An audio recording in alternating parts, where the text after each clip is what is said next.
Rayalaseema lift irrigation ప్రారంభించి 2020లో ఆంధ్రప్రదేశ్ ముఖ్యమంత్రి జగన్మోహన్ రెడ్డి గారిని ప్రగతి భవన్కు పిలిపించి పంచపక్ష ప్రమాణాలు పెట్టి రాయలసీమ లిఫ్ట్ ఇరిగేషన్ జీవో మొత్తం రాయలసీమలో ఈరోజు పోతిరెడ్డిపాడు కావచ్చు, మాల్యాల కావచ్చు, లేకపోతే ముచ్చుమరి కావచ్చు, రాయలసీమ లిఫ్ట్ ఇరిగేషన్ కావచ్చు, ఇవన్నీ కలిసి శ్రీశైలం బ్యాక్ వాటర్స్ నుంచి పర్ డే 10 టీఎంసీ, ప్రతిరోజు 10 టీఎంసీలు 60 రోజులు మనకు వర్షాలు వచ్చినప్పుడు ఉంటే 600 టీఎంసీలు వెనుక నుంచి వెనకల్నే రాత్రికి రాత్రే తరలించకపోవడానికి ఇవాళ ప్రాజెక్టులు పూర్తయినాయి.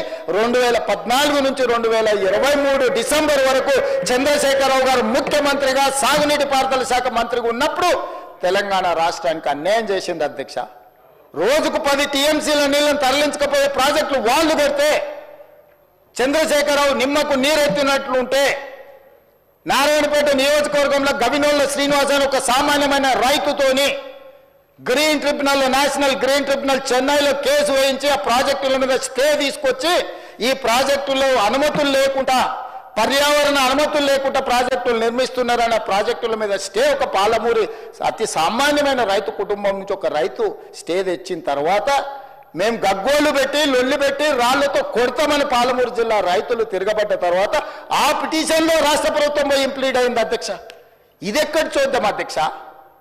తెలంగాణ హక్కుల కోసం శాశ్వతంగా మనకు అన్యాయం జరిగే నిర్ణయాలు ఆంధ్రప్రదేశ్ తీసుకుంటే ప్రభుత్వం కొట్లాడాల్సింది పోయి ఉద్దండులైన న్యాయ కోవిదులను పెట్టి అడ్డుకోవాల్సింది పోయి వదిలేస్తే ఒక సామాన్యమైన పాలమూరు రైతు నేషనల్ గ్రీన్ ట్రిబ్యునల్లో కేసు వేసి స్టే తీసుకొస్తే పర్యావరణ అనుమతులు ఇవ్వని అప్పుడు పోయి వీళ్ళు విధిలేని పరిస్థితిలో ఇంప్లీడ్ అయినారు అధ్యక్ష.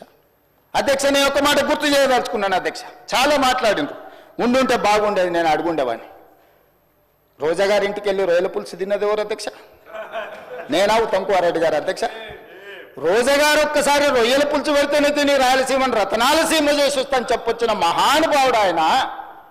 నిన్ను పుట్టినప్పటి నుంచి 71 సంవత్సరం వరకు పెంచి పోషించి నీకు బుక్కడి బువ్వ పెట్టి గుండెల్లో పెట్టి ఆదరించి భుజాల మీద మోసి తెలంగాణ రాష్ట్రానికి ముఖ్యమంత్రిని చేసి 2009లో కరీంనగర్ జిల్లా నుంచి వలస వచ్చి మహబూబ్నగర్కు బతకడానికి వచ్చి ఒక్క ఓటేయని మహాప్రభు అంటే నిన్ను ఎంపీగా గెలిపించి మా గుండెల్లో పెట్టుకొని చూసుకొని మేము పల్లకీలో మోసి పార్లమెంటుకు పంపిస్తే మా గుండెల మీద తంతవా? ఇది నీ నీతి, నీ జాతి. నువ్వు వచ్చి ఇక్కడ వచ్చి మమ్మల్ని తప్పు పడతావా?